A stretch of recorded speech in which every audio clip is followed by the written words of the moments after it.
We're not going to take you a long time and keep you under the sun. But I will say this. There are certain vitamins and nutrients I learned from my teacher that you only can get from the sun. He said that there are billions of vitamins and nutrients that are in the sun that you can't get in any fruit or vegetables. You have to absorb directly through your melanated skin. So sometimes when we think we should be running from the sun, we actually should be running to the sun. Yes, sir. And for the record, you cannot get too black. There ain't no such thing as too black. Black is not a color. Black is the essence from which all color comes from. So if you're caramel, if you're yellow, if you're high yellow, if you're honey brown, you're regular brown, if you're dark brown, if you're black, if you're blue black, or if you're blurple. Now, yeah, I know that's not a real color, but some of y'all know what I'm talking about. If you got that beautiful black skin, sometime you gotta step out, take your hat off, put the umbrella away, come from underneath the shade, and go out there and drink some of these nutrients and vitamins that are in the sun. My teacher said that there are these nutrients found in the sun. When you absorb them in the spring and the summer, your body knows how to store them till the winter. So when the day of disease shows up, COVID-19 or COVID-20, whatever new is coming, you can have, by being in the sun, you can have a reservoir of soldiers already there, a spiritual national guard waiting on the disease to show up. And when the disease shows up, you will have the nutrients in you to go to work and to war with whatever's going to invade this sacred temple called the human body. Did I make y'all feel a little bit better about being in the sun? Yeah. All right, some of y'all said, no, I'm still keeping this umbrella off. I've been out here for 4 hours, but I'm so happy to be here in Springfield to take on a subject titled One Hood Under God. Now, of course, we borrowed this from our founding fathers of these States of America. And when they came, Brother Mark, and before we began, we couldn't be here. It wasn't the work of Brother Durrell or Brother Donnell from Cincinnati or from Columbus that helped make this a success. It is the hard work and sacrifice of our Brother Mark and the believers of Springfield. Let's give Brother Mark a round of applause. And stand up for us, Brother Mark, so we can get to know you. Turn around, let everybody see. Today is Brother Mark's birthday. By the grace of God, he turned 19 years of age today. Now, Brother Mark, he don't like me to tell you how old he really is, but I found out Brother Mark is actually 624 years old. But because he's been eating right and thinking right, praying a lot. No, he's not that, but it is his birthday. Let's wish our brother a happy birthday, and let's thank Allah for the womb of his blessed mother for bringing you into the world, one of the great soldiers that we have on this battlefield. Happy birthday, Brother Mark. We all showed up. We don't look like we got a cake. We got water. We got bean pies for you. Put a candle in it and take. But we thank you, Brother Mark, for working so hard and sacrificing to put this on today. This concept or statement or subject, one hood under God, is borrowed from the founding fathers when they made a description of America and said one nation under God. Of course, when Thomas Jefferson and Adams and Washington and the other founding fathers were saying this country was one nation under God, they weren't talking about the same God you believe in. When they were talking about God, they weren't talking about the supreme being, the father of creation, the one that revealed all truth, the raiser of all the prophets, the creator of all of us. When they were saying God, they were talking about God in context of an acronym. You know what an acronym is, right? Yes. An acronym is when you have a word, but every letter in the word represents another word. Like CIA is an acronym. It stands for the Cocaine Import Agency. What? That's what it has been. FBI finding a black man to incarcerate. Media, most effective devil in America. You got a job where you just over broke. If you want to be lucky, you got to labor under correct knowledge. You can't have no four-leaf clover or no rabbit's foot and get lucky. You got to labor under correct knowledge, and that makes you a lucky man or a lucky woman. How could you have that one rabbit's foot on your keychain and it's going to give you good luck when the rabbit you got the one from used to have four and it couldn't have been too lucky if you got one of his? No, luck comes from laboring under correct knowledge. Job, just over broke. When they said God, they weren't talking about supreme being. They said in God, in gold, oil, and drugs we trust. And if you look at all the battles that have been fought by this nation, all of them have been fought on the pretext of economic gain, oil or gold. Am I telling the truth? So when we say one hood under God, we're talking about our communities coming back under the sacred hedge of the law, restrictions, guidance, and light of the supreme being. What do y'all think? Think that'll be a good concept?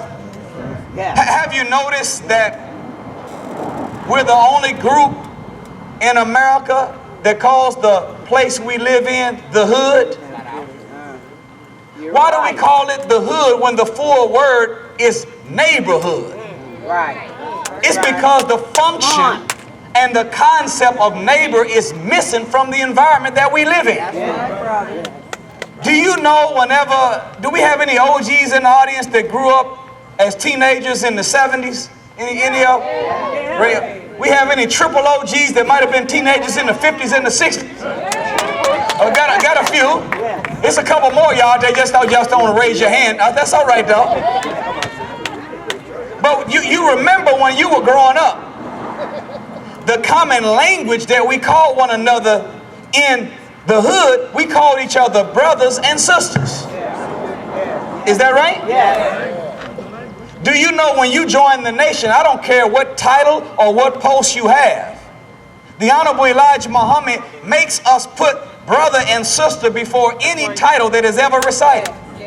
You can be a captain, you can be a minister, you can be a secretary, you can be an investigator, you can be the director of protocol, you can be the supreme such and such and so and so, but before all of that, you're brother captain, your sister captain, your sister minister, your brother minister, your sister protocol, your brother lieutenant, sister lieutenant. Why did the Honorable Elijah Muhammad want us to make sure we put brother in front of every time we talk to one another?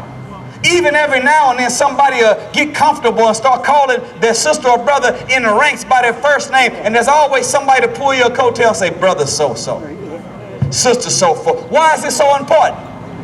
Don't you know that words are powerful? I heard Pastor Lloyd talking about the thinking and the speaking. Do you know how powerful words are? Words are so powerful that not only do they describe reality, but by the law of substitution, words have the ability to create reality. Okay, I got 3 of y'all that agree with me. Words are the creative force that the supreme being has used to bring things into existence. When God wants something, he doesn't just hope for it or think about it or dream about it or wish for it. God speaks it into existence. And God in the dark said, let there be light. He spoke the light into existence. And God at nighttime noticed that it was too dark, and he said that the stars adorn the heaven. Even when it came down to the supreme of all creation, better than the sun, moon, and stars, which are called a glory of God in the Bible. But when man is created, he's called the glory. Even when he got to man, look, and God said, let us make man. So if God spoke light into existence, spoke stars into existence, spoke the firmament to come out of the earth, and spoke man into existence, words have power. They don't just reflect, they create. So whenever we called one another brothers and sisters in the 60s and in the 70s, we had a neighborhood, not just the hood. There you go. Why? Because if I'm your brother, all praise is due to Allah. If I'm your brother and you're my sister, then my son is your nephew and your daughter is my niece. That means that every problem I see is a family problem. That's right. I don't see your son out of pocket and then wait till I get home to get on the phone and gossip about how foul your son is. I don't see your daughter on Instagram half dressed and doing something inappropriate and tell everybody else about it. Right. Matter of fact, that's my niece. Right. That's my nephew. I don't even have to come to you as their uncle. I'm going to come pull their coattail and let her know you're too valuable to be out there advertising yourself like that. You're too valuable to be out there talking like that, my nephew. Right. And when we see now each one of us as brothers and sisters, and by proxy our sons and daughters became our own nephews and nieces, then we always regulated affairs. Back in the day, I heard about it. I didn't grow up in the area, but I heard that there was a time that you could just get whooped by anybody in the neighborhood. Some of y'all know something about that in Springfield. You walking down the street and you outside of Mamie's house, 3 blocks from your house. And Mamie overhear you out the window using that foul language. She'll open up that thing with that screen and lean out there and, hey, ain't you Sandra's boy? Out there using that foul, and you wait right there. I'm on my way down here. And Miss Mamie come down there in that pink furry one zipper, you know what I'm talking about? That one zipper piece. And them fluffy slide-ins and come out there with one of them old belts. And whoop your behind right there in front of her house. And then drag you all the way 3 blocks down the road to your mama's house and knock on the door. And when Sandra come out, she said, look, Sandra, I caught your boy outside my house using some of the foulest language and I beat his behind. Today you do that, they want to call 911. Today they do that, Sandra want to go in the house and get her pistol to go shoot Mamie for doing the job of being a good auntie. But back then, Sandra would bring and thank Mamie. And then bring the boy in the house and whoop him twice. And let him know this first whooping is for your language you was using. And the second one is for embarrassing me in front of Mamie's house. That's when we were a neighborhood. Not just the hood. Do you know that when you look up in the dictionary the word hood, it is a suffix and it is also a noun. When you look it up as a noun, a hood is a piece of fabric that's attached to the back of a shirt, coat, or a jacket used to cover the head to protect it from the elements of an environment. Okay. Wow. Y'all see where I'm going with this? But it's also a suffix. And really what makes a neighborhood is when you have certain concepts attached to the suffix hood that work together in concert with one another to produce what you would call a neighborhood or one hood under God. First principle you have to have is brotherhood and sisterhood. And brotherhood and sisterhood, since men and women sharpen men and women like steel sharpens steel, when you got good brotherhood and good sisterhood in one environment, it produces manhood and womanhood. All right now. The next thing you know, once you've gone from sisterhood and brotherhood to manhood and womanhood, now you can start working on the next level and graduate to motherhood and fatherhood. And then if you stay in concert with one another and execute that with perfect balance, sisterhood, brotherhood, motherhood, fatherhood, manhood, womanhood, next thing you know, you'll have Godhood. Where the divine will be operating in every male and female in an environment, and the hood will be one hood under God. But just as a hood is a piece of fabric attached to a coat, jacket, or a shirt used to protect the head from the elements of an environment, so it is to become one hood under God. Don't you know, sisters and brothers, the only reason why it looks the way it looks is because we are what we are on the inside? The hood is nothing more than a physical reflection of what's going on under the hood of the people that share space and time with one another in one common environment. So the Honorable Elijah Muhammad said it like this. He said the only reason why our people live in the slums, and some of y'all too young to ever heard the word slums before. I'd never heard the word slums when I was coming up. But my OGs, my triple OGs, y'all heard the word slums, right?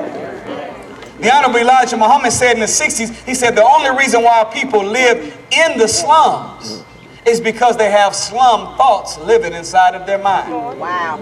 See, if the physical, just remember this, sisters and brothers, your life is your mind turned inside out. Whatever is going on in your life that you are dissatisfied with, trace it back to the thoughts you're thinking that you are dissatisfied with. And as the pastor said earlier, if you change your thinking, you'll change your words. And all thoughts become words, words become actions, actions become habits, habits form character, and character dictates destiny or future. So if you want a better, bigger, and a brighter future, you have to start thinking better, bigger, and brighter thoughts. And you'll start speaking better, bigger, and brighter words. Next thing you know, you'll have better, bigger, and brighter actions that will produce better, bigger, and brighter habits. And now you'll have a better, bigger, and brighter character, and you will produce a better, bigger, and a brighter future for yourself and your people. One hood under God. So the first phase of us turning this into one hood under God is we have to put God back under the hood. Now whenever an automobile opens up the hood, what are you looking at? You're looking at the engine, and the engine is the power source. Is that right? Yes. You crack open one hood, you see it, it's a 4-cylinder. Oh man, it'll get you from where you need to go, but it has a limited amount of horsepower. Right. Yes. Is that right? Yes. Right. So speed is slower, distance is slower. It doesn't have the same output. But you pop open another, you open up a Ferrari, Lamborghini, you got V10, V12. Now you got 12 cylinders. You got 3 times the motor that was in the 4-cylinder, and the Lamborghini now has 1,000 horsepower. Yeah. Right. What I'm talking about is not a Lamborghini engine, not a Ferrari engine, not a 4-cylinder engine that you get in a small compact vehicle. What happens, what kind of power will we operate under when God is the engine under the hood? Right. That's right. And since God can do anything, we can do anything. Hello. I only got 3 of y'all that agree. Oh, Pastor, man. Okay, all right. I agree with you.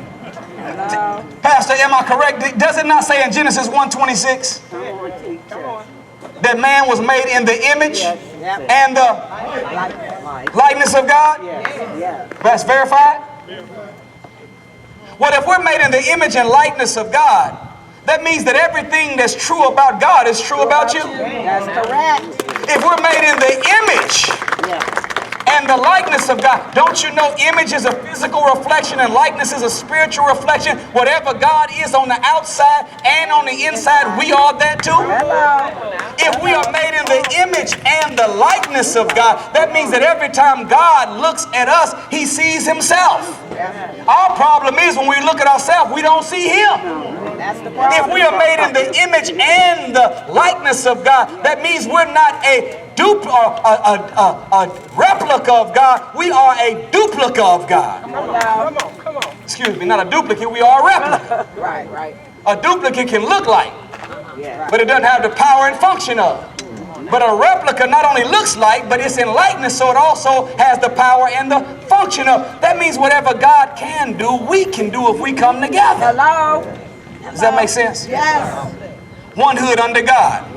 So, to wrap this up, y'all got the concept, right? Yes. The outside reflects the inside. Your life is your mind turned inside out. Yes, right. The only reason why we live in an environment that we complain about being raggedy and broke down is because the people that share space and time we're thinking raggedy and broke down thoughts. Hello. If we want to clean up the hood and have it more organized and united, we have to clean up our thinking and organize our thought process and have our thinking concepts more united. Once we share space and time and we all think like that, it is not an accident, it is guaranteed to happen. The environment will have no other choice but to be a reflection of what's going on underneath the hood. Yeah, say it now. Yes, sir. Say it In now. closing, I wanted to leave this Bible verse with you because right now we don't have communities. We live in a colony, and there's a difference between a colony and a community. I know they use them the same, but it's a whole lot of words we use to replace each other, but they mean different stuff. Yeah, that's facts. We use the daddy and father to mean the same thing, but daddy and father don't mean the same thing. A daddy is not a father. A daddy is someone that knows how to engage in the sexual act that brings a child into the world. Come on. But a father is bigger than a daddy. A father is one that knows how to train that child, guide that child, and help them to successfully navigate in the world he brought him into. Father is bigger than daddy, mother is bigger than mama, and community is bigger than colony. Hello. A colony is whatever people that live in an environment don't own the businesses in their environment. Say it again now. Somebody else owns the businesses and they suck the lifeblood or the economic blood out of that environment and they use that economic blood to make another environment rich. Come on now. But a community is when the people that live in an environment actually own the businesses in the environment, and they take the money they make as profit from the businesses. Not only do they provide jobs for their own people in the community, but they reinvest some of their profit to increase the property value in their personal and private property. So every dollar you spend in a community business is an investment in the rise of and improvement of that community. Hello. I don't know how it is in Springfield, but in every other major city, you got an Italian pizza joint in the hood. That's right. That's You got a white man on payday loan spot in the hood. Arabics. You got a white man on liquor store in the hood. That's right. Is this the truth? That's facts. Yeah. You have a Korean-owned beauty supply house, a Vietnamese-owned nail shop. That's right. Is that true? That's facts. But maybe y'all function different in Springfield, but just check me if I'm telling the truth. You don't never see any of them Asians, Vietnamese, Jews, or Caucasians sponsoring anything in our neighborhood. Nope, they sure don't. You've never gone to the Gus Macker tournament, or you've never gone to Little League Baseball. You've never gone to the football team and seen your children out there and seen Ching Lee on the back of your jersey. You don't see Dr. Silver Speen sponsoring nothing, yet they in our community sucking the lifeblood. Out of our community. No, what we should do is, number one, engage in a boycott of them. Hello. And then post up right next to them with the same business and enter into a black boycott with ourselves. Hello. Did you hear what I just said?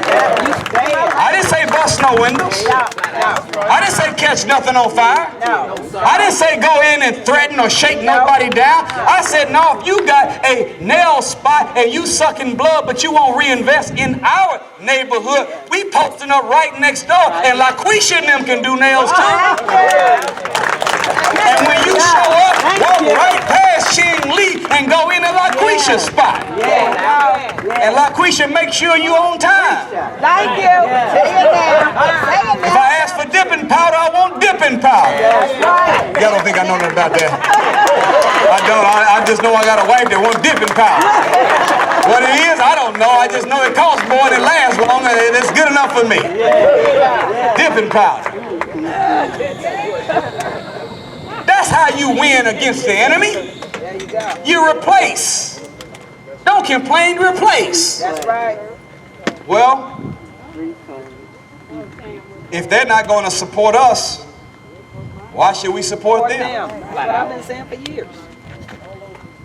Have you ever heard the song that Mama may have Yeah. and Papa may have, but Did God bless the what? You mean to tell me that it's good for a child to have his own or her own, even if their mother and father has, but it's not good for people to have their own, even though other nationalities do? If it's good for the son or the daughter, it's got to be good for a people. That's right. So they might have what they have and they can keep it, but we need to have our own since we like doing what we like doing. Right. One hood under God. Yeah, there you go. Now, once we set up shop, we have to accept this as the economic mantra that governs our thought process from here on out. Shop with your brother before you shop with another. Shop with your brother before you shop with another. That means that I have to do an assessment of everything I need and I want.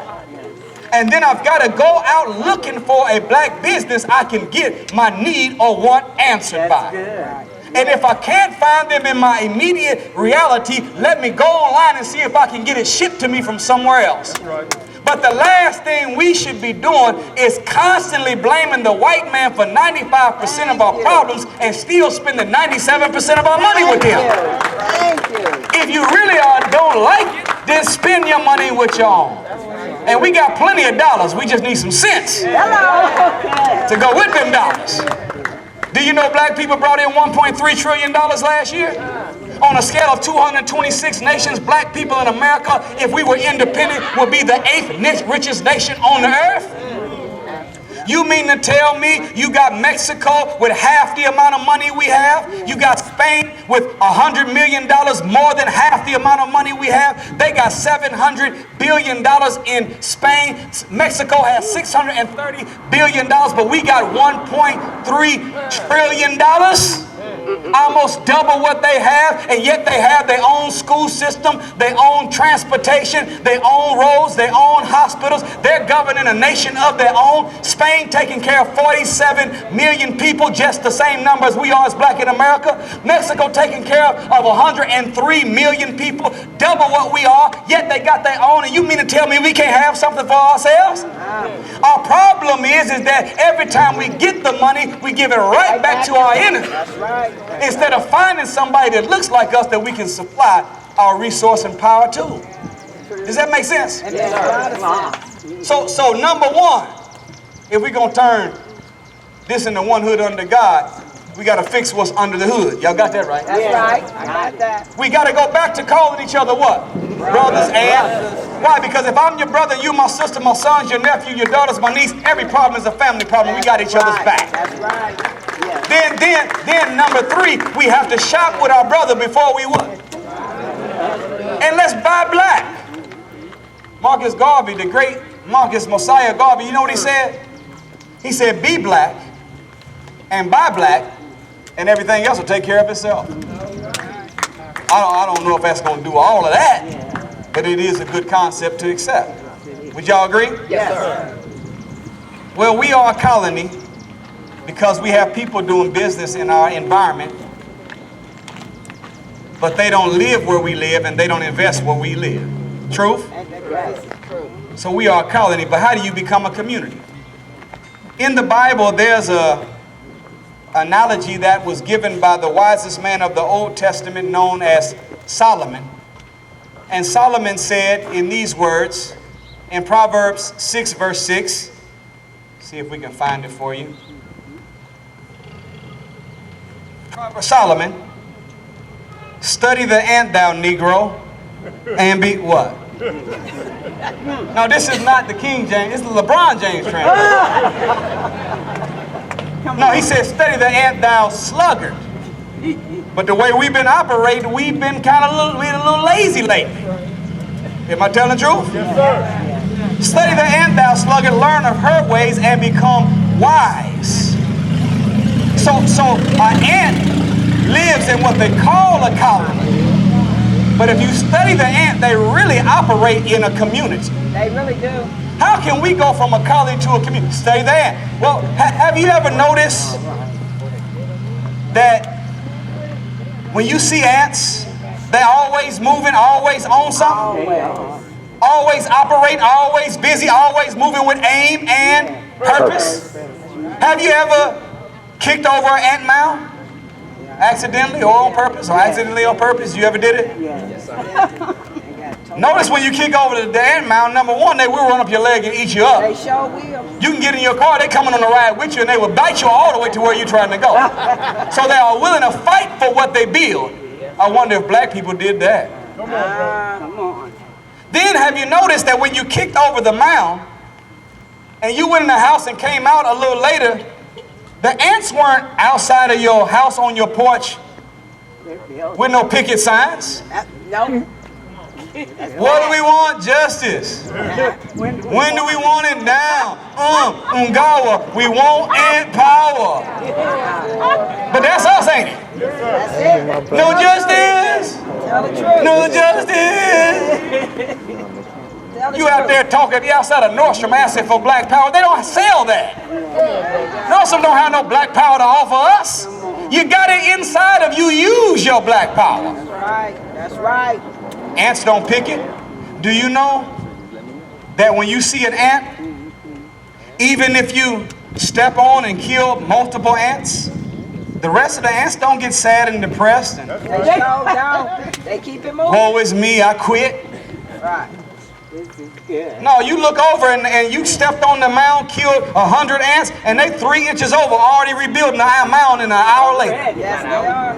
You know why? Because ants do not have or register personal pain. Come on, bro. They only think for the good of the whole. So an ant has what is called an override mechanism in its brain. Come on. That there's nothing that you can do to any individual or any group of ants that will ever break their spirit to fulfill their purpose for living. Wow. What if black people thought like that? Wouldn't that be powerful? Have you ever came outside and seen a potato chip moving by itself?